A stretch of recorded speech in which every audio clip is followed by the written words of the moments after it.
Welcome, visionaries and change makers. Let's be real.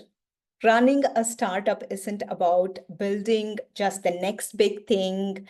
It's late nights, high stakes, constant hustle.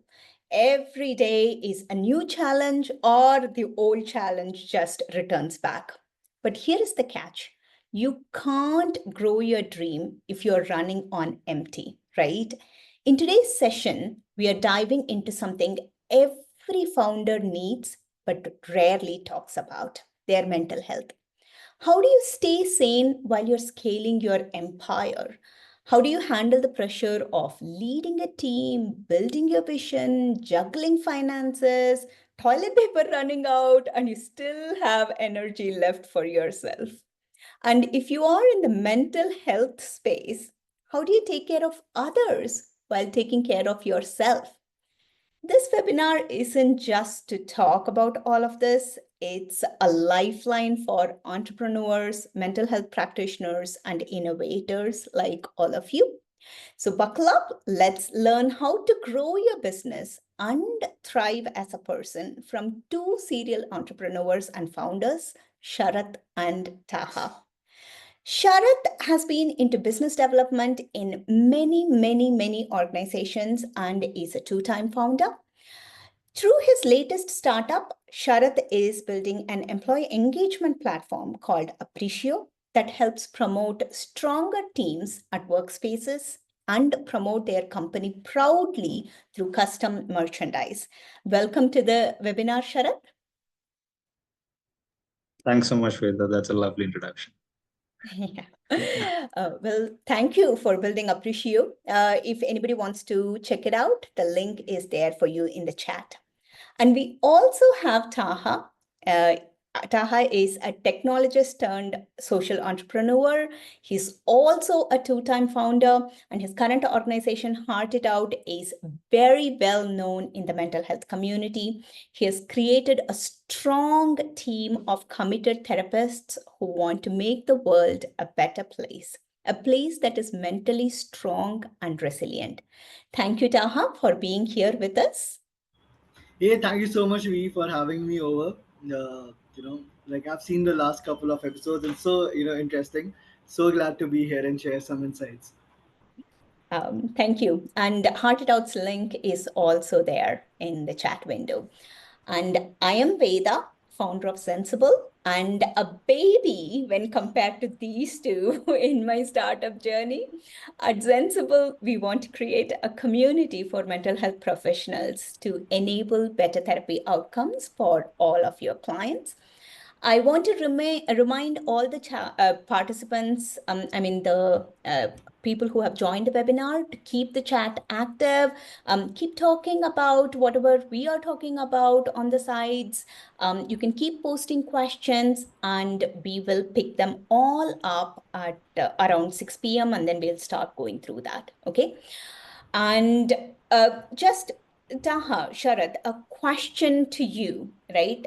When I wanted to start a Zensible, it just was something that I was stewing on for a really long time. And then I decided to take the plunge. But I want to understand what made you decide that you want to be a founder. Was it a eureka moment, toilet paper running out, and then you ran out of the bathroom and founded the company? Or was it something that you also thought about in your mind for a really long time? Sharath, you want to take it first? Sure. Um, I didn't really have any, let's say a eureka moment per se, but then it just worked out that way, right? So it goes back to your childhood, I would say. What are your experiences? What do you think about yourself and what do you want to do with your life? How is corporate life treating you? Is it something that you want to, kind of pursue? Does it make you feel happy? All that, including, your circle, your close circle, your second level circle, all that put together, I think it leads to a place where you just decide, right? And that decision took some time for me, only because I myself did not feel I was capable, right? So once that switch happened in my head, then I jumped into it. So I took a while to kind of pursue this full time. But in the meantime, I was getting used to the things that actually need to be done to kind of learn what can go wrong. I mean, absolutely anything can go wrong anytime, right? So that's how it works out. You've been in it for some time now. You would know every night and every day there is something working, and then something will break down sometime. Just like that. So I took some time to kind of go through that journey, kind of around 4 years, so to say, right? And I also kind of figured out what kind of finances was required from a personal standpoint and also from a running a company standpoint, right? So all that was sorted first of all for me, because coming from an Indian middle class, it's not really easy, right? Unless you have funds backing you. So I did that with a mix of, let's say, what I wanted from my life and from an understanding as to what needs to be done from the circle and the people that you're responsible to before I made that decision. But then once the decision was made, I think it was easy. Yeah, that's true. The plunge takes a while, and you thought about it a little bit before you Yeah. made that choice. What about you, Taha? How was that decision for you? Right. Uh, so I am very, very far away from mental health. My entire career was in data sciences and solving complex problems using data and technology. Like they say, need is the mother of all invention. So, like, started with a personal journey, a personal lead, and I was looking out for places that had good solutions to these problems in mental health care, right? And the deficit of it eventually led me over a couple of years, I would say, to start hard it out. It has grown into whatever it is today. um, but I remember between 2018 and 2021, early 2021, at least 3 years of just pure research into the market, because this was not my field. I did not know the M of mental health, right? So a lot of a lot of learning just went into preparing myself. If this is going to take shape tomorrow, what are the values that this company is going to stand by, right? What are things that we're trying to achieve with this? So a lot of things needed to, like, I need to have a lot of clarity before I started this company. And as you mentioned, like, this is the second time I'm doing, setting up a company and doing things. So I think a lot of learnings from the previous startup also came in handy. So I think more than what I knew what I wanted to do, I was very clear on things that I did not want to do, right? So by that exclusion criteria, eventually we reached a place where we said, okay, this looks like a dream that I want to chase from this point on, right? And once, like Shad says, that once the vision is set, once you can see that thing at the horizon, I think it's much easier to keep driving in that direction afterwards. Yeah, yeah, that is true. And I like the fact that both of you have said that I thought a lot about it. I found the need and a space that I can make an impact, and then decided to start this startup. In Bangalore and generally anywhere there is a startup thriving, people go through this journey in multiple ways. Some just, immediately start up, some think about it for years and years before they take the plunge. So there is a lot of differences in how people go about doing that. But one thing is common among all of them is that they don't realize how much effort is actually involved, right? They don't realize that for even the second time, third time founders, they can find the journey to be different depending on how the what the startup is doing. So, was has it been everything that you hoped for in your startup, in your current startup right now? What blew your mind in terms of expectation? Like, oh my God, I never imagined it would be like this. And what literally pushed you to the breaking point? Taha, you want to take this? Sure thing. Okay, that's a lot of questions. Okay, so I'm going to take that one by one. We'll start with the first bit of it, right? Like, I think everybody's prepared for the grind, right? When you're planning of starting something of your own, there's not a paycheck that's going to land in your account 30th of the month, right? The last day of the month, and you're more or less prepared for it in some capacity, right? But I think what I was at least not prepared is the emotional ups and downs, right? And I had read this a lot in different places that the in startups the highs are really highs and the lows are really low. Yeah, I think you get to experience that firsthand, and it really really humbles you. Like when you start out, all guns blazing, And very quickly, I think the biggest learning for me has been patience, right? Like I was the most impatient person ever, and everything I wanted it done yesterday, right? Even if I imagined it today. Um but I think once you start something of your own, and there's so many people involved, such complex systems set up, you really start to learn and appreciate patience, which I never thought that I would, be able to pick up. And the last bit that you mentioned on, right? Sorry, what was the last question? Be It was what really pushed you to the brink? What Oh, I what really did pushed me not to the anticipate at all, yeah. and it literally broke you. Yeah. So the emotional highs and lows, I was hoping that it would be the clients' highs and lows, the clients that we are serving, the people that we are supporting. I was not prepared for my emotional highs and lows. So a lot of work into therapy went from my end, working with my therapist, trying to figure out, okay, now what this sudden shift means for you, right? Because as a founder, you're also not like in one way you're responsible for everybody's well-being, right? You're reporting to everyone, but at the same time you're not reporting into anyone, right? So I think on tough days it's very easy to go hiding, right? So I think a lot of these things is what we unraveled and learned over a period of time. For me, the most critical bit was that once I had this vision of art it out, 80% of the things that I was doing, I was really enjoying, right? And this was part of my dream journey, right? But 20% of the stuff was neither my forte nor I had done this in life. But I knew for a company to survive and sustain and grow, like these are things I need to now learn and implement. So social media has been like my biggest challenge and learning. I was not a social media buff at all, and I think for companies to be heard, be seen, like it's very important that like you put your best foot forward, so people know that what are things that you do, right? So I think for me that overcoming that discomfort was the really challenging part per se. Yeah, okay, I can understand. And Sharath, you are actually social media shy. So, how was this? How has the journey been for you? What were your highs and what were your lows? Share with us. I'm still trying to comprehend the question, by the way.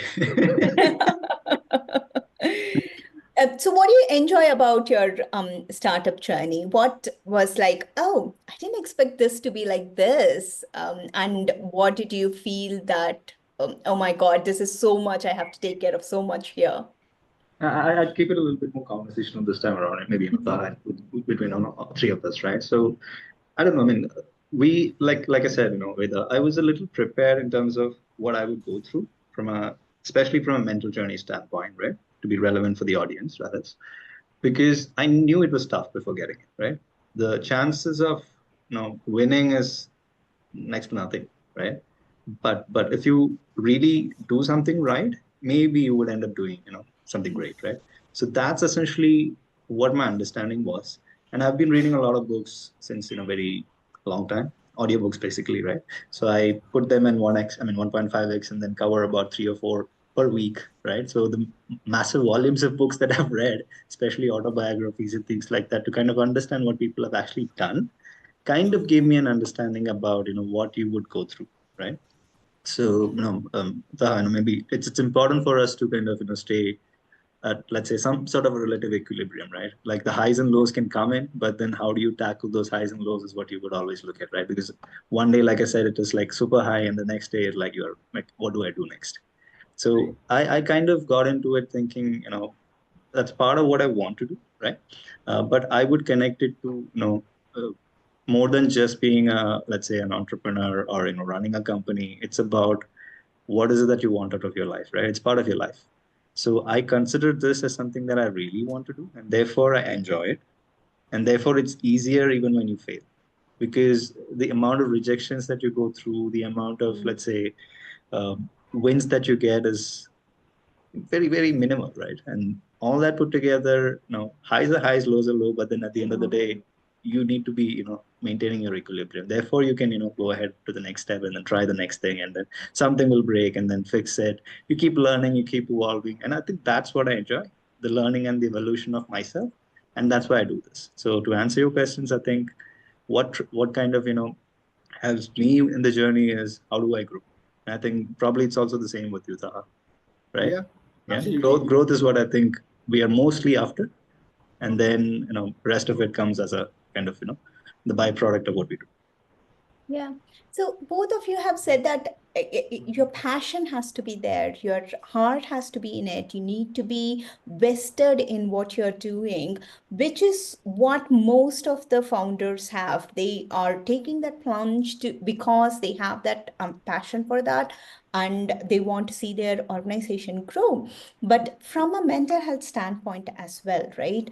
When you're so passionate, you can just fill your entire day doing something because you just enjoy it, whether it is building something, whether it is promoting something, whether it is going and meeting people. You can fill your entire day, but you don't even realize that the toll it's taking on you.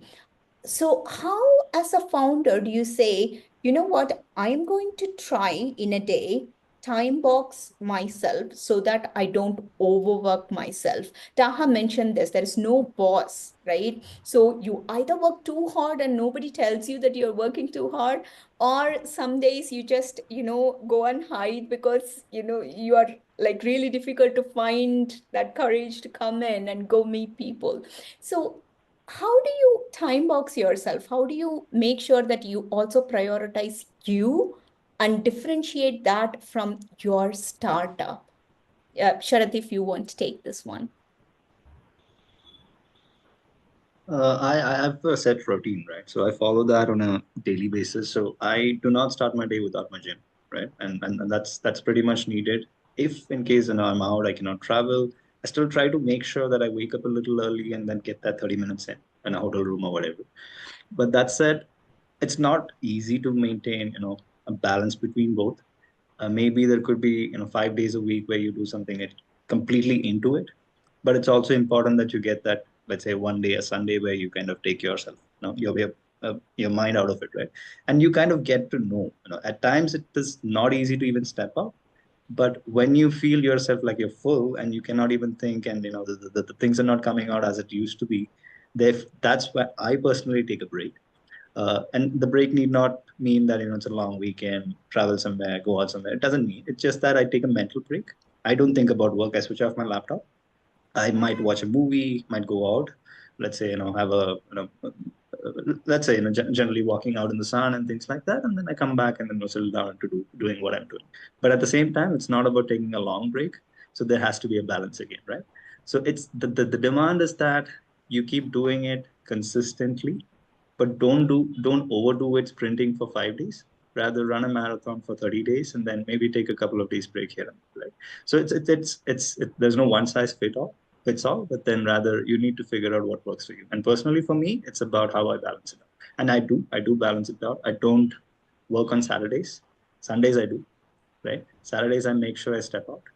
And if I am using my Saturday, then I make sure that I step out on a weekday, maybe in the evenings, just to make sure that I'm, keeping myself, at least giving that personal time which I need, and also the time that my family and my, people around me need, right? So I make sure that I do that, and then kind of figure out a way if I can be sane.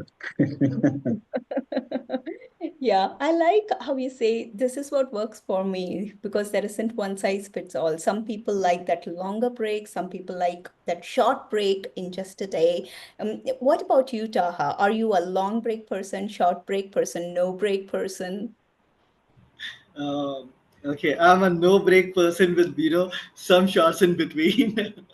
Okay, I honestly, Veda, I think like it really depends on the kind of startup or business that you're running, right?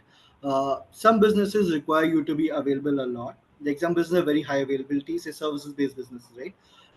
Like for us, we work on therapy, we work on consultations, right? So we are functional 24/7 sessions are happening on the platform, right? And we cannot let the client have a bad experience, right? So I think everything boils down to the fact that if somebody has placed their trust in you, like how do you hold that up and make sure you are delivering what they need, at the same time ensuring that tomorrow morning you can step into work and continue to deliver that, right? So for me personally, what has worked is like trusting people with decision making, right? The lesser and lesser queries that I'm answering for people, the more and more time I have, for myself, that I can either invest in learning. So I think like my chill time does not go into traveling and other things. At least right now, I think all the chill time I get for myself, I want to learn something new, right? So like Shad mentioned, like growth is really important for startup founders, right? And there's always something new to learn. Some new technology has come into picture, some new kind of practices are coming into play. So there's always something to do. But downtimes are important. Sharath has a great schedule. I am absolutely terrible with schedules. So yeah, so I don't think like I am able to put it that way. But I must say, my schedules are, so intact that the people around me have trouble. I don't. lovely. I mean, I would love to get there someday. I like to keep myself a little more fluid though. So if I want to go out and do something someday, I will not stop myself, right? If other things permit, I will take the time for myself and go out and do that thing, right? And like obviously trusting the team to make sure that whatever you want to do is getting done on time. Uh, what has really worked for me personally is separating my execution and thinking times, right? When I'm doing strategy, I'm doing strategy. I'm not thinking execution. And when I'm at work 4 hours in the morning, I will sit down and just do execution. I won't think, okay, how can I make this a little bit better, right? So I think that really helps me, like from burnout, that I'm not switching gears between thinking and executing at the same time. Whether if you allow me, can I interrupt? Or Yeah, yeah, go for it. yeah, so just quick curious, how do you manage context switching? Because you might be sitting for a strategy work, right? But still, you might at times get something which is execution related. So how do you manage that? Sundays, maybe nobody disturbs you. You can sit and then think. Maybe you can allow time for that. But on a work day, it's probably going to be a little bit more difficult. So how do you manage that? Just curious. So my evenings generally I keep for myself to to brainstorm, to think about ideas. All the conversations I've had with people during the day, I would keep like a 2 hour block in the evening to just go and like marinate over. Okay, is this something that can actually be executed, or is this just a cool idea that is going to fade away tomorrow, right? And when during work hours, like in the morning when I'm catching up with team, the time the team is working, I'm mostly focused on execution. I would not, unless and until there's a time set out for some strategy discussion between departments, like my focus is on executing better. Sure. And as you go through this journey, context switching becomes something that automatically happens. You know this is strategy time. You context switch, you have to get back into it. And that is something I'm learning. I hope I will learn from both of you, both of your boundary setting and keeping your execution and strategy time separate. Great ideas. I'm going to try them. But I'm sure all the people who are here and every founder who has ever been there anywhere is thinking about one thing all the time, which is how do I stay afloat? How do I stay afloat? How do I stay afloat? Financially, how do I stay afloat? Right? When you're starting off, there is a lot of investment that you do. The returns are slow to come back. I've heard this thing over and over. Startups don't go bankrupt, founders do. So, how do you balance your financials when you are probably drawing less than minimum wage salary? How do you do that? Taha, you want to take this first? Oh wow, okay, that's a hard hitting one. Uh, how do you manage to stay afloat, right? Like have a very big bank set up before you start out something, right? So that would be one way of it, right? Uh, I think like for staying afloat, there's a lot of things that you would want to do initially. Like you'll have a lot of cool ideas, but you really have to like bring yourself to senses and ask yourself, okay, is this going to pay rent next month, right? And while we build for the bigger vision, like what we do at Heart It Out right now, I think is a fraction of what I want to do, right? But I have to be, very painfully aware that the bigger picture I'm seeing, it's not going to get produced tomorrow, right? Just like a movie that has a budget and that will take like 2 years to get filmed, and then the screening would happen, right? So during that time, how do you make sure that your operations are profitable, right? You're able to sustain without having to, like bringing yourself in more and more debt. So like how do you keep that differentiating marker for yourself, that okay, you know what, like this is what I'm going to do to ensure the lights are always on and we have some revenue stream, right? uh, while I am a product guy and I've spent 10 years building products, uh, I have learned this painfully that if you want to build a great product, also have a revenue stream through services, through freelance work, something that keeps things going.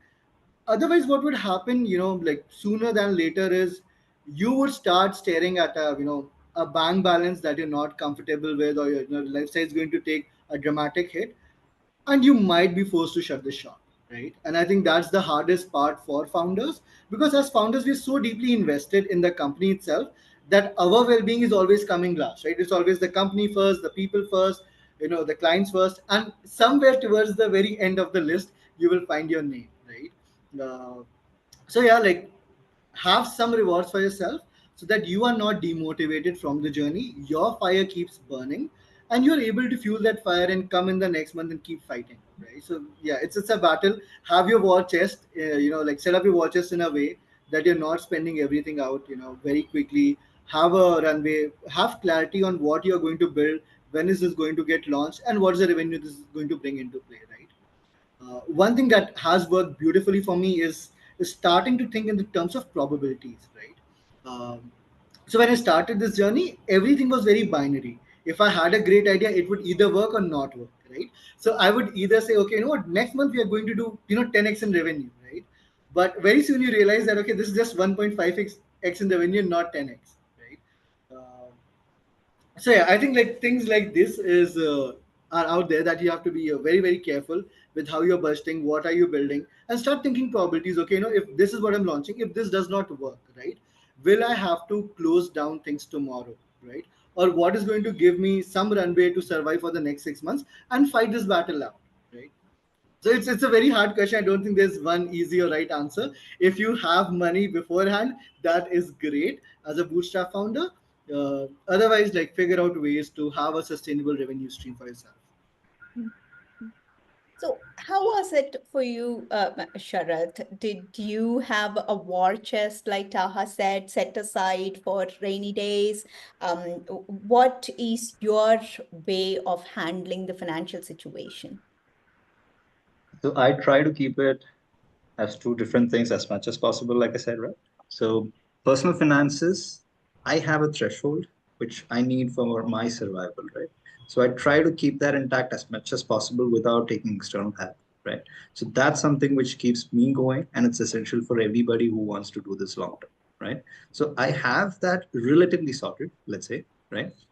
And the company's finances, at times I draw funds from myself, right, into the company. I'm not taking anything as of today, right? And it may or may not come also in future, right? So that's something which you need to be, first of all, be mindful about when you step into it, like I said, right? So once you have that sorted, the other thing that you need to do is how do you make money for the company? And you need to figure that out as quickly as possible. Like Taha said, if it's services that is offering you some money, do that, get some money into the system, be a little bit more, savvy about it. Once you have that sorted, your leverage increases because money is leverage, right? Now, if I want to kind of trade off to say, I don't want to do this, I'll maybe ship this feature later on because the cost cost involved here is a little too much for me to bear. Let me prioritize my product roadmap in such a way that I am balancing it, right? Now, it's a trade-off game that you need to play, but it's again, we're all bootstrapped. A funded company will come with its own challenges. The pressure will be higher. You need to run a little bit more faster, a lot of other things. So there are a lot of components in motion here as well. But that said, how do you play a game where you balance everything out and then try to get the most out of whatever you're trying to do, right? So in a way, to answer your question, again, there's no one answer for everything, but then I try to keep it as much as possible as two separate entities. Even if I'm drawing cash from my personal account, I would try to replenish it as much as possible as soon as possible.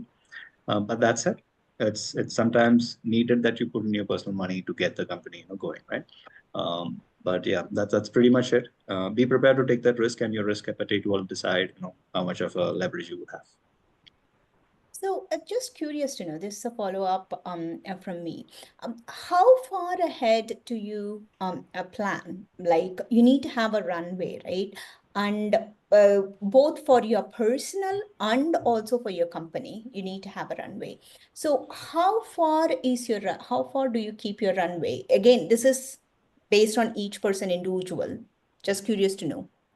It all depends. I think if you're relatively early stage, I think you would at least need 2 years of, you know, breathing space, right? So you need to be alive, surviving the 2 years of business. Within that, you would be able to figure out something. If that something is not happening, there is something fundamentally wrong with your business itself. So you probably need to fix that first, right? So 2 years is something which I would suggest, but again, it varies. It depends on the type of the business and all that. Product companies would need, initial investment upfront. Luckily, I think we don't both have a factory that we need to put up. Therefore, we're saving a lot of money in that regards. But that said, you need to build the network. So your effort in meeting people, talking to people, that could be different. It's all a lot of variables coming into play. But personally, if you would ask me, I would say couple of years of at least relatively peaceful runway is needed for your personal finances and for your company's finance. And I manage that through bootstrapping. Therefore, I have a runway, but that doesn't mean that I will stop. I will figure out something or the other within that runway. So this is a question from one of the audience. Just a gentle reminder for others, keep sending your questions in the chat window. But the question is, do we go for funding or not? Okay, that's the question. But I want to add something on top of that. It's very polarizing. I've met people who say, I will not go for funding at all. I just can't, take on that stress. That is one set of people. And then there is the other set who say, I have to take funding, otherwise I'm not going anywhere. So this is a very polarizing topic. And there is also questions about control, how much control I have, whether I stop my, having me being my own boss. So what do you think? Taha, what do you think? Are you, as a startup founder, should we start thinking about funding straight away? When do you start thinking about funding or never at all? I mean, I don't think there's a one size fit all answer to this. Uh, I mean, really depends on the kind of work that you're doing and how capital intensive it is, right? Like services businesses are generally less capital intensive, and like Shad mentioned, you do not need to set up a factory, right? But let's say you're building a cutting edge product, right? There is no way you can. I mean, unless and until your personal finances allow you to put in crores and crores into manufacturing and R&D and so on, it's going to be relatively hard to launch that, right? So really depends on the nature of the business. Good businesses generally pivot a lot. When they start, they have one revenue stream going. Like Samsung, for example, used to sell groceries, right? And at this point, they are the go-to name for Android phones in the market, right? Like they started doing something. Now what they're doing is very different from what they started with, right? And they've pivoted so many times along the way. So I don't think it's a bad idea to like keep questioning yourself and keep asking where is the market going and where are you going with it, right? Otherwise, you'll be an ice factory when the refrigerator launches, right? So you want to avoid that bit for sure. uh, and good investors, like it's like a marriage, right? Or like a relationship. The investor has to see eye to eye with your vision, right? Like investors that I'm very wary of, like I would never touch their money with a 10 foot pole, are people that are looking for the short ride, right? Because you also have to come and understand the investor, like psychology. Just like they're buying equity and stocks in the market, they're investing in your company for X% returns over a given amount of time, right? And if you're delivering those returns, great for you, right? But if that is not happening, then the pressure will start mounting on you very quickly, right? So you need people. If you're playing the long game, if you're building something that's going to survive 10 years into the future, you have to set that vision right. You cannot tell your investors that, hey, next year we are going to do 20x revenue of what we are doing, right? But then there's an expectation mismatch and you're going to face that heat coming through, right? So I don't think like taking money is bad from investors. I think all things have their pros and cons. uh, when you're running as a single founder, or as a team of founders, you're bootstrapped, you are not reporting into anyone, right? Which is also great in a way, because most people think of a startup as a way to break out of corporate work, right? That I do not have a boss, right? Which is not always a great thing, right? Good investors come with a lot of experience, especially on financing, especially on how deals need to be structured, how should you be setting up roles into the company. So in addition to the money, good investors will always bring plus one. So money plus one, if this is something you're getting from an investor that sees with your vision, I personally don't see as a challenge in raising funds. But make sure you have set up your product market fit. You know what is it that the company is going to do today, and maybe potentially 5 years down the line, like which path are you headed into. Companies that raise funds very early without having figured out product market fit, it becomes very very difficult, and like eventually I have seen founders giving up on the dream itself, because their ownership in the company is 7 or 8%, and the major chunk is sitting with the investors, right? So yeah, that becomes a bit of a challenge. I'm sure Sharad would have like more ideas on this, because as bootstrap founders, we are also battling this question day in and day out, whether to raise or not to raise, and how to bring in the funds that we need. Money helps, so I will not deny Yeah, that. Right? absolutely. So, if somebody is willing to fund, if there is a founder, or a company market investor fit, like Saha said, if everything aligns, go ahead and take it, right? And make sure that the product is working before you take the money. It's ideal. I know both set of people. Someone who was bootstrapped to even 100 crores, who's my partner now, right? My strategic partner for fulfillment. And I also know people who have taken money and done nothing with it, right? Who have shut down. So it can go either way, but the call is ultimately as to when do you raise money and how much do you raise money? What do you want to do with that money? And if you want to build an airline business, good luck if you want to bootstrap, right? But but if you want to do something relatively, let's say, smaller, and you're happy with doing. See, the thing with the startups is that founders are often glorified. You earlier days, you were just an entrepreneur, right? Or just a company proprietor. It's the same concept, right? But these days it's just too complex that you get glorified into saying you're a celebrity. But that's not the case. If you're happy with doing what you're doing, and if you're making enough no, to live your life happily, go ahead and do that. And funding, raising, not raising, you would know if it's right or not. But again, I don't know who asked that question, but then I would say again, look into yourself, make that decision based on what you're doing, and then go with what's right for you at the moment. Yeah. Hmm. Just adding to one bit that Shad mentioned beautifully. Uh, I think like you also have to study the industry when you're like raising. If there are like well-funded startups or well-funded companies in your space, then just getting marketing done is going to be really hard for you, right? Because they have taken up all the marketing space for you. So either you will need to come up with like really creative solutions that are do not cost you a bomb, or like if you want to take the fight, if you want to capture the market to that degree, then you will have to bring in that capacity, you need to bring in people, team, resources to take on these giants, right? So like really depends on how the industry is also doing, and what are you trying to build in this space. Good, good. Those are some really, really good information to have. There's a question again from the audience. We'll finish that and then we'll go back to what we had planned. Was there ever a situation wherein either of you felt like giving up or even losing hope on your product or startup? If you did, how do we come back on our feet again? That is something that every startup founder goes through. That's it. I am done. I can't take this anymore. I have to drop this, right? So you are both more experienced. Have you ever felt that? How did you pull yourself out of it? Either one of you.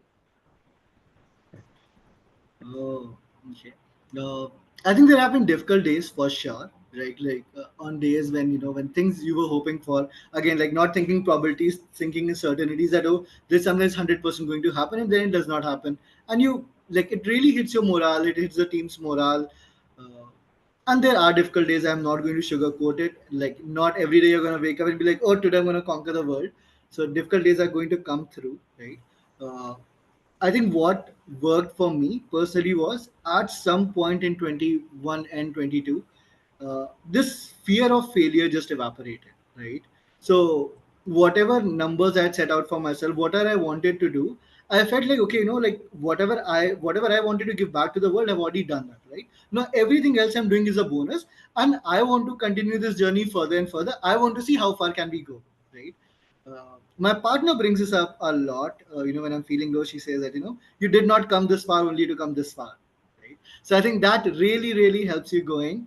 That when you look back at the other problems that you have like encountered over the last couple of years, you see that okay, this problem that is stopping me from working, as demotivating me to stop working, is nothing in compared to the problems I've already overcome, right? So once you start seeing with that lens in mind that okay, this is not a shutdown moment, I think it's much easier to bounce back. But initially it's very, very hard, like for a wheel to move, right, that inertia, to overcome that inertia you need a lot of torque, right? I think that if founders are able to pass that phase, it's like that conviction comes into play, and you're not looking at shutting shop immediately, or like closing what you're doing and going back to doing something else. So I'm it's very interested in something. listening to what Sharath has to say. I know, me too, me There too. are a lot But of your complicated partner thoughts sounds running. so good. You have not come this far, you've come this far not to go further. I forgot what exactly you said, but it was You have great. not come this far only to come this far. Nice one. Your support system is absolutely vital. If you don't have that, then obviously at some point in time it's going to be even more difficult because there is always that self-doubt in you. Right? And like I said, morning you would wake up all energized. Within 5 minutes, there is something going wrong, and like, oh shit, right? So that happens, and then there are a lot of thoughts running on my mind when I see that question. But then I guess it's at a you have to consider both aspects, personal and the company, right? So me myself, if you ask me, I've given up on one startup that I initially worked on. Why did I do that? There were reasons for that, right? Like I said, there were a lot of self-doubt. I myself did not feel that I was capable. I did not have the team. The product was not working. There were no customers. So there are a lot of aspects that played a role in actually me making that decision that maybe it's not the right time to do, right? So that was the right thing to do at that time. I had to give up. I had to quit. If I did not do that, then I was probably, wasting my time, right? But at the same time, I took a pause. I kind of reassessed the situation. I wanted to kind of understand what I wanted to do. I again, got into it. But this time around, I had a plan. I know I want to stick around. And this journey, if you ask me, I put together a team who could work on products. I don't code like Taha, which I want to, but then again, I I've spoken to you about that, right? Product is kind of thing that I wanted to do, but then that said, it's kind of like every day you want to kind of do things, break things, and then solve problems, right? So therefore, once you kind of decide, like I said, that's part of the journey, and then you will just keep going.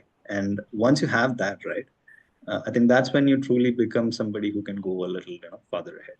Success is not guaranteed, but then you still have to go and do it and stick with it for some time.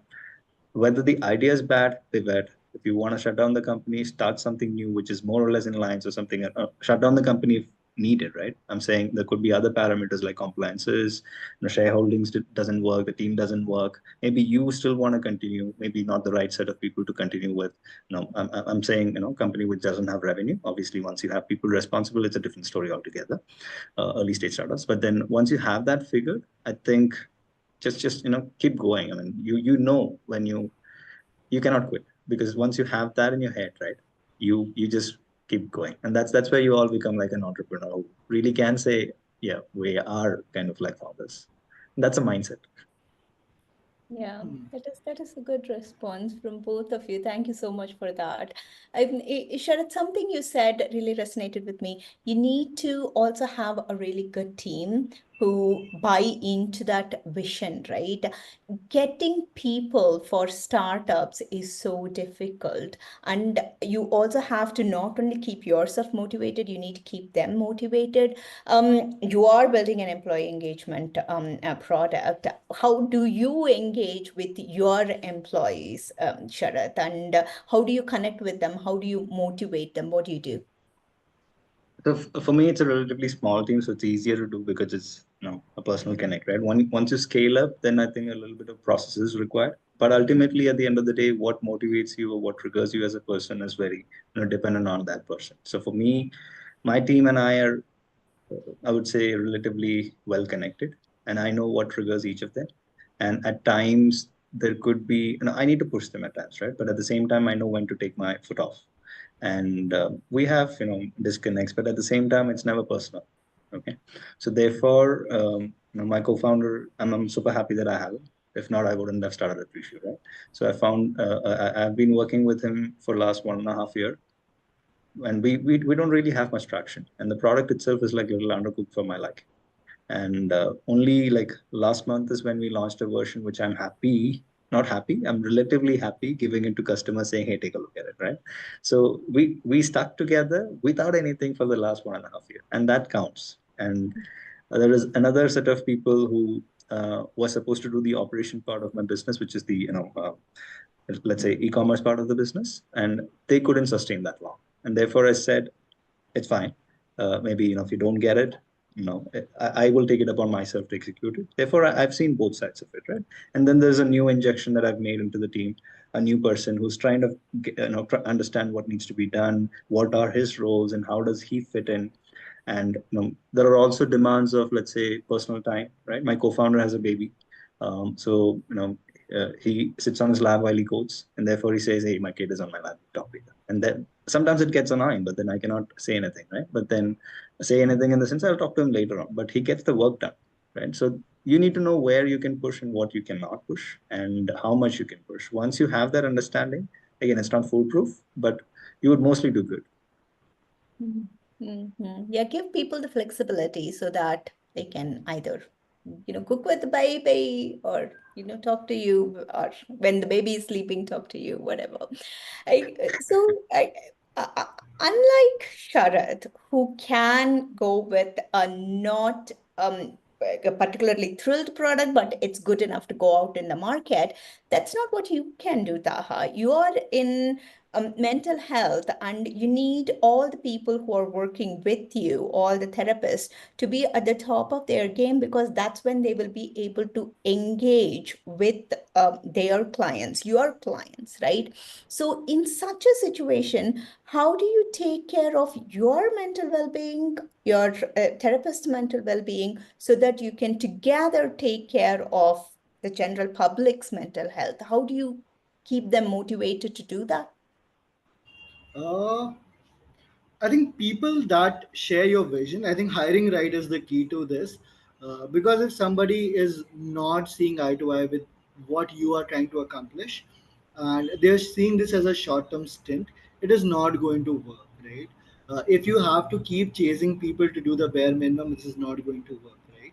So I see myself as an enabler. I do not see myself as somebody that is going to go out and do something, right? So I bring in people that are inherently driven. So like I am looking for inherent passion, empathy, and couple of these key values. Everything else I can teach them, right?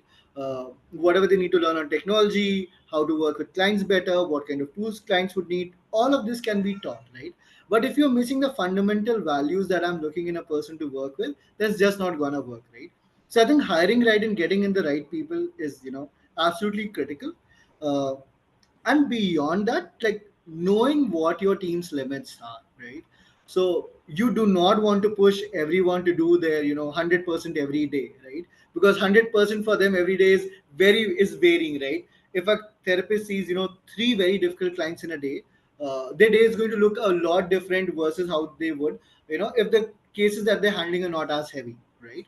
So you have to bring a lot of flexibility. You have to know what your people need, and be there to enable them to get that time off for themselves. Like at Hardiram especially, we have a cap, like no therapist would do more than X number of sessions in a day, right? And this is something, being in the business for so long, we realize that when people are doing more sessions, it is leading to burnout for them, right? So how can we come in and prevent that, right? Really separating out roles, only things that you should be doing, is something you need to focus on. And then there are other teams that are supporting you, right? Building good communication between teams, ensuring that like no team is seeing themselves as priority versus other teams, right? I've seen that happen in tech a lot in past companies that I've worked with, that certain teams, because they're at the revenue center, they would get some privileges, or other people, like the moment you give preference to somebody, you're creating a second class team within the org again, right? So you have to be sure that all your policies, everything that you're doing, is at par and is taking care of the people, your people, so that they can go out and take care of your clients, right? So that's the approach that we have followed. I am really, really grateful to our head of HR, Marmarita, because it's impossible for me. We have like unlike Sharad, like our team has grown like significantly over the last couple of years, and it's not like humanly possible for me to do check-ins with everyone all the time, and that is where a good HR team comes into play. My conversation with my HR team is that, hey, you are not here for the company, you're here for the employees, right? So you always have to advocate what they need and stop pushing what the company's policies are, right? So the policies have to be built for the people and not the other way around. So yeah, I think a lot of these things come together to create a great work culture for people to stay back and contribute to the vision that you have as a founder. Okay, that's good, and a good shout out to Marmarita, by the way. Uh, I do have a follow-up for you, and I know from the participant list there is at least one or two people who are looking to start their own mental health individual practice, if possible, right? So you told about keeping it flexible and fluid so that you don't burn yourself. If you are having intense clients, then don't take any more clients that day. As individual practitioners, when they become individual practitioners, it's such a difficult, line, right? To choose between profitability and quality of care. What is your advice to those aspiring mental health professionals in the audience? What would you suggest on how they navigate that thin line between profitability and giving quality of care? I mean, I would say absolute relentless focus on quality, right? Because the moment you start chasing things from a profitability perspective, you're looking at the wrong side of the lens, right? Uh, if you are able to create value for your consumer, for your user, for your client, then you are building trust with them, right? And India is a very trust deficit market. Like when people come to you, they're already coming with 20 hesitations, right? Add mental health to that, the amount of stigma, like another 2000 things that are stopping them from seeking care, right? Now if you do not step up to provide quality care to them, you're going to lose their interest very quickly, right? And especially for independent practitioners, because the marketing budgets are not high, right? You do not have a tech team, a data science team, a marketing team going out and doing marketing for you. Getting new clients becomes really difficult, right? At that point, if you have delivered quality to clients, your word of mouth becomes really, really strong, right? I remember in our early days at Hard It Out, like that was our only client acquisition source. That every client that came to Hard It Out brought in another new client, right? So if you have limitations of resources, if you're trying to set up a private practice of your own, focus on quality. It is going to create pain for the first 6 to 12 months, but then you're going to reap benefits for it for years after that, right? So always choose quality of care. Always use quality. Yeah. Yeah, that's a very, very good advice. Thanks, Taha. So, Sharad, what is your feedback to the founders? There are at least a couple of them who are not from mental health background, or one of them who's not from mental health background that I can see. What is your advice? And what do you wish that somebody had given this advice before my first startup or even my second startup? What is that one piece of advice you want to give them? I don't know. I don't know. Do you take advices? I think like I, it really I, helps. I take It really helps advices. with the bias. I think like if you already have something running in your mind and somebody says something, there's a confirmation bias for sure. Yeah, Right? yeah. Yeah.